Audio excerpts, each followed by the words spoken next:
Alrighty guys, good to have you back on another video of NieR Reincarnation, and today we're talking about subjugation, and the purpose of this video is how to get SSS1 scores easily in subjugation.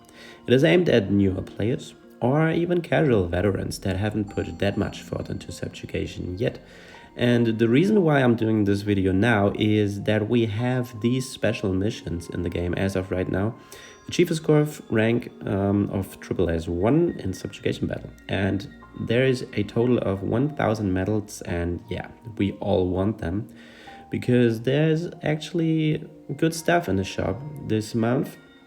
And so we have to, get ourselves ready, put a little bit effort into subjugation. Okay, and the way we do this is by two things basically. Look at a generic loadout and doing some gameplay featuring the fundamentals of the game. Okay, so let's get into the quest 4, and let's have a look at the loadout. So we're talking about character selection.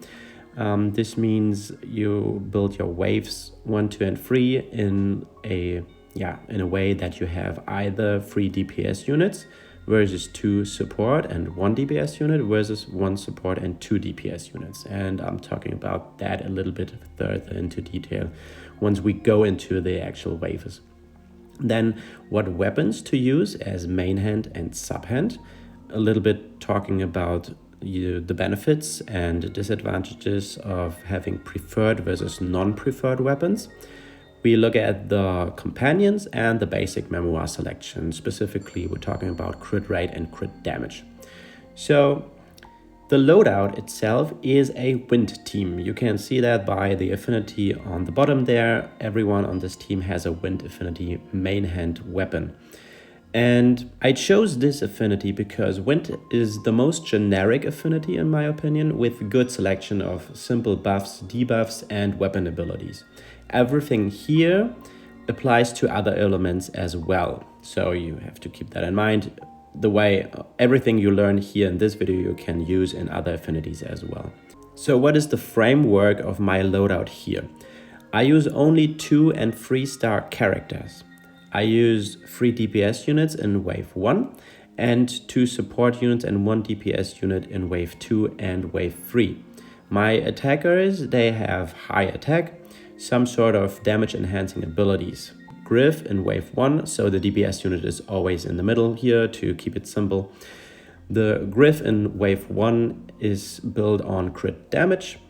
Lars in wave 2 has a pursuit ability, and the 2-star Levania in wave 3 has a caged Vigor ability. The supports, they have only attack up or defense down to keep it really simple.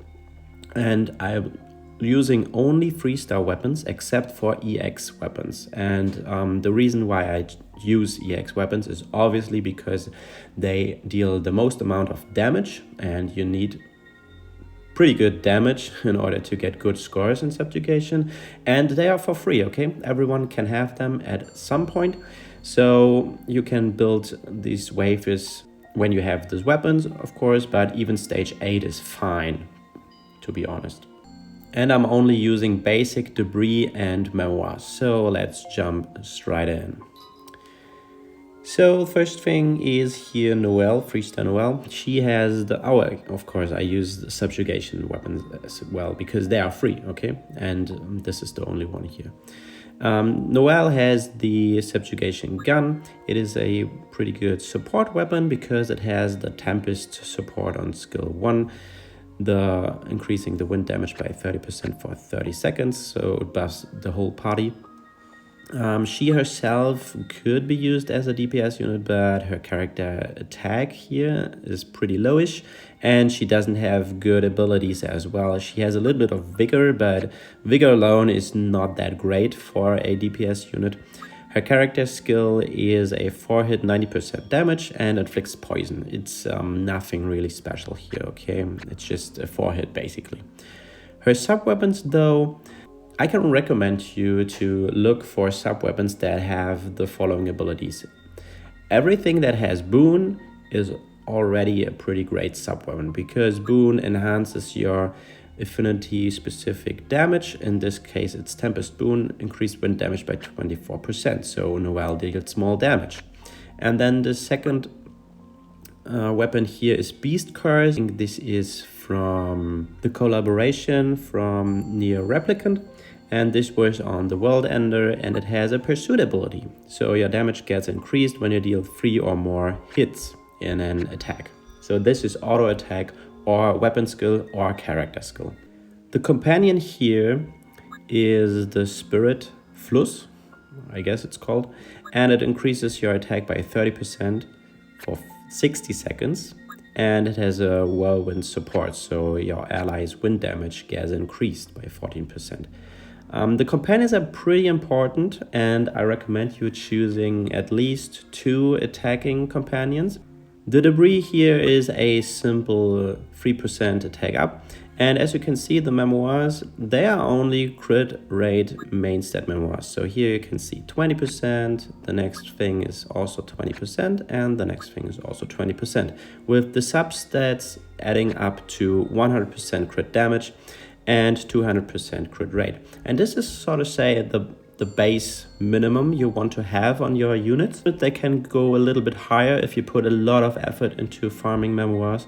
You can go up to like 100%, 210%, but as a baseline, 100, 200, note that down. It's like a good spot in the middle. Okay, you can come away with 100, 190, for example. It's also fine. It's not a lot of difference there, but 100% crit rate is very important to have consistent runs, to have consistent damage on your DPS units foremost. Then we go to Griff. He is the true DPS unit here in the run, in the wave. As I said, he's built on crit damage, so his character skill deals more damage when he crits, and he has a character ability Fatal, 9% more on crit damage. As you can see here in the character screen, he starts at 159. And yeah, his weapons here is the EX gun main hand. As I said, EX weapons are pretty important for subjugation runs or even PvE in general, because they deal the most amount of damage. And this is so good because it has 500% damage on a skill already. So if you look into the game, there are no weapons that have more than 500% damage. This is top notch. Okay, that's why these weapons are so important for your DPS units. On top of that, he also gets a buff for 15 seconds that is 50% more damage from wind attacks. Insane.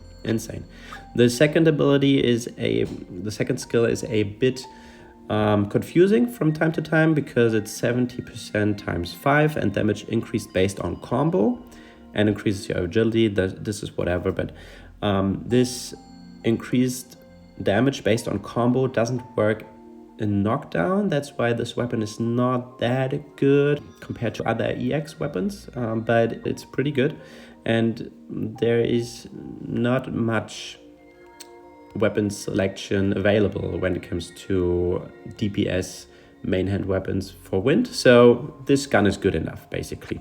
It also has a haste, so the cooldown gets increased by 10%. And the sub weapons here is EX Marie's sword.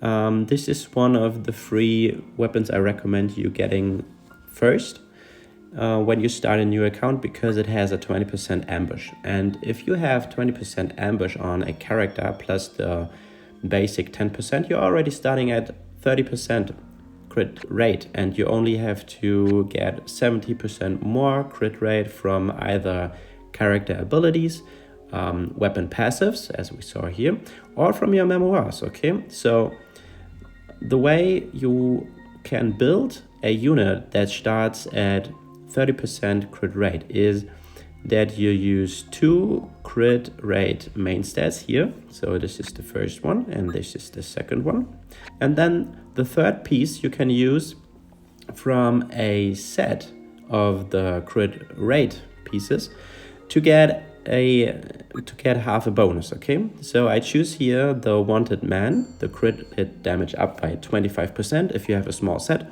and I have attack 20% on the main stat here. So as you can see, when we go to crit rate, compared to Noelle here at 100-200, Griff is at 100-225. So this is because he has similar memoir pieces compared to Noelle, but because of the half set bonus, we get 25% more crit damage. Okay, so that is pretty good. We have more crit damage on our unit, and the character skill is based off of crit damage as well, so that is pretty good. Our companion here is another attack up companion. It's only 10%, but if you have like 30% and 10% in one wave, it's actually pretty good, okay? If you have more attack up companions, you can use 30-30. That enables you to get to 100% attack up more easy. And the companion ability is whatever in this case. So choose whatever you want. And then we have the 3-star debris, 8% more attack up. This is how a DPS unit looks like usually. And then we have Yudil here, the 2-star character. He is a buffer. He buffs the attack of the allies by 10% for 30 seconds, so another attack up here. And other than that, he's nothing too fancy. The weapon for him is Wretched Staff. Okay, it provides Wretched Valiance that increases your attack up by 10% for 10 seconds. It's not that much, but it adds up. It adds up. And once you get to understand how to stack your attack up buffs, it is actually pretty valuable to have a weapon like this. The sub-weapon here is Judgment Lance, again Tempest Boon, pretty good sub-weapon, and then Arbiter's Greatsword, a little bit of Vigor here. In this case, it's nothing special, okay, but the weapon abilities is like Vigor is okay when you get a base increase of attack up, but you want to look for something like Bold Vigor, Caged Vigor, crit damage, pursuit, and something like this. So weapons like these, they are better, but since this is only a support unit, it doesn't really matter that much. And then we have an Ice Water Shutdown. Because our wind team will face water enemies, we like to take less damage from them, obviously. The debris is also a 2-star only, so nothing really special here. So that is what a base generic wave looks like. So then we go to wave 2. We have Saryu here. She provides the defense down, 15% for 30 seconds. That is actually pretty cool. And her gun here is the Wretched Gun. It has Valiance, buffs your team's attack by 10%, and also Render ability that decreases the defense by 8% of the enemy. Then the sub-weapons, again, they have Pursuit. So this is actually pretty good sub-weapon. 12% more damage, and another Pursuit sub-weapon here, 12% more damage on 3 hits or more. The same with the Memoirs, you keep them at 100-200 here, and the companion is a 30% attack up companion for 60 seconds. This is actually pretty cool. Then our DPS units here is Dissenting Soldier, Lars. He has an okay character skill, 65% damage times 4, and the damage is increased based on combo length. Again, this doesn't work on knockdown because you can't build combos during knockdown. This is a game mechanic. We can't do anything about that. But he has a Pursuit ability, 24% more damage on chain attacks of 3 or more. And that's why he has actually an EX weapon as main hand that is proficient. So he's preferred on one-hand swords, and we give him the EX Gayle one-hand sword. Has 50% more damage to wind attacks times 15, also the 500% damage, and the second skill is also 500% damage, and it increases your damage you deal when you deal 4 or more chains of auto attacks or character skills, whatever. The sub-weapon here is EX Lars main hand, or the EX weapon with 20% ambush. That's the second weapon I recommend you to get first. And the Forbidden Scrap Steel Blade it has a Tempest boon, 24%, so increasing our damage even further. Then we have attack up here again, 10% for 60 seconds. We like to see that.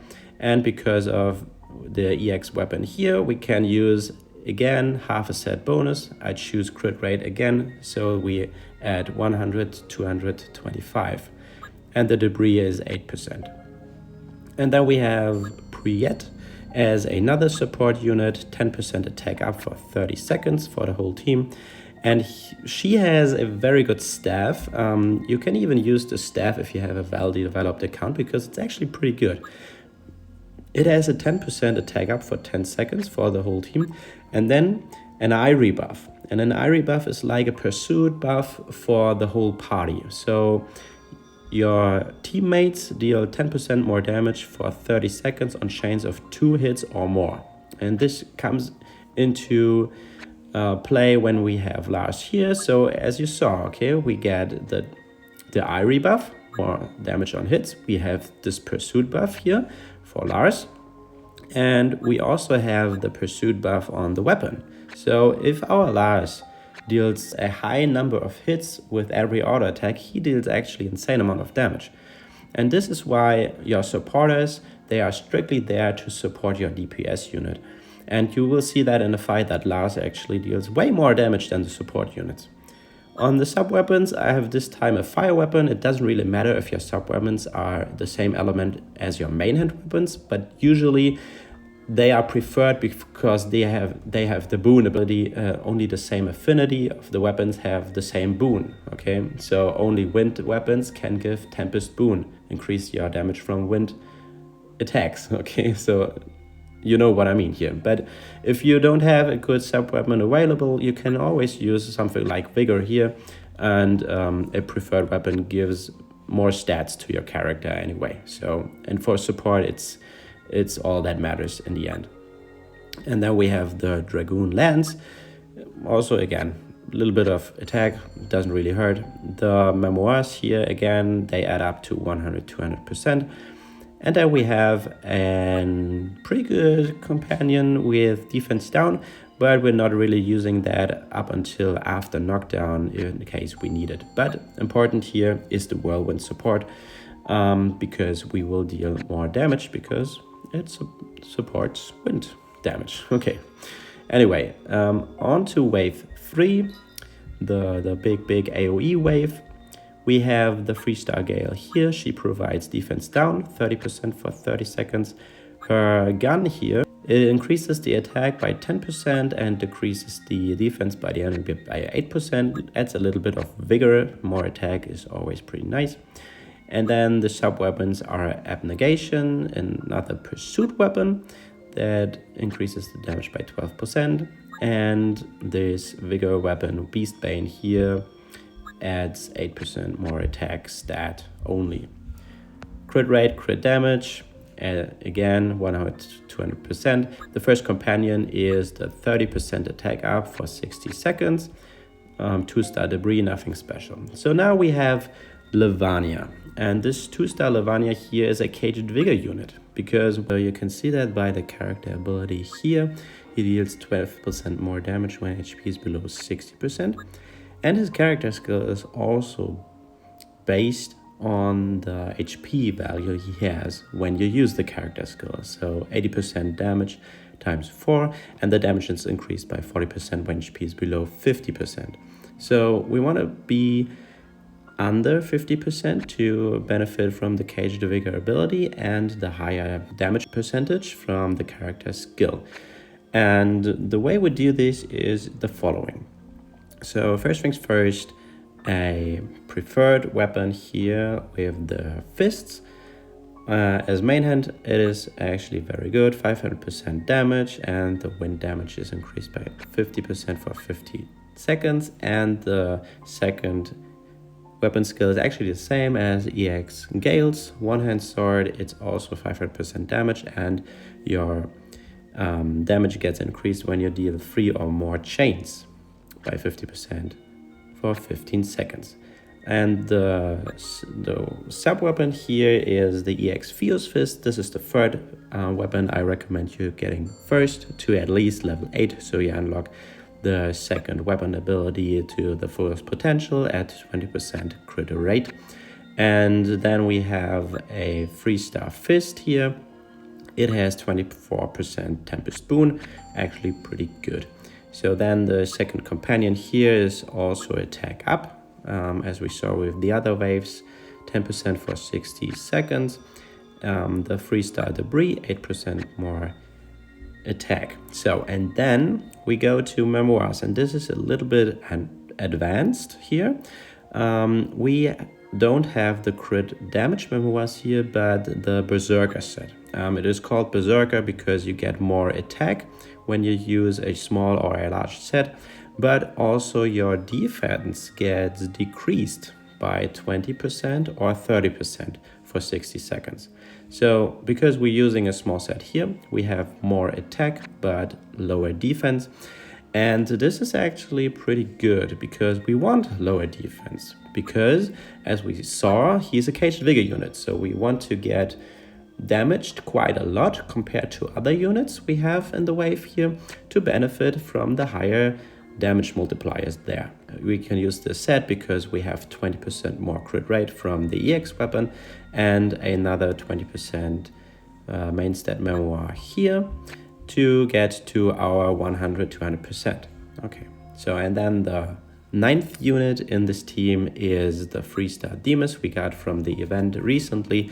He is an attack up unit, 15% for 30 seconds, and he adds a little bit attack to the party as well with the Valiance ability here. And then he also has the same staff we saw in the previous wave with the attack up and the eye rebuff. Also, it has Tempest Boon, so this weapon is actually pretty great. One of the best 3-stars we have in the game. And then we have the Saryu handgun. This was a handout unit, if I remember correctly.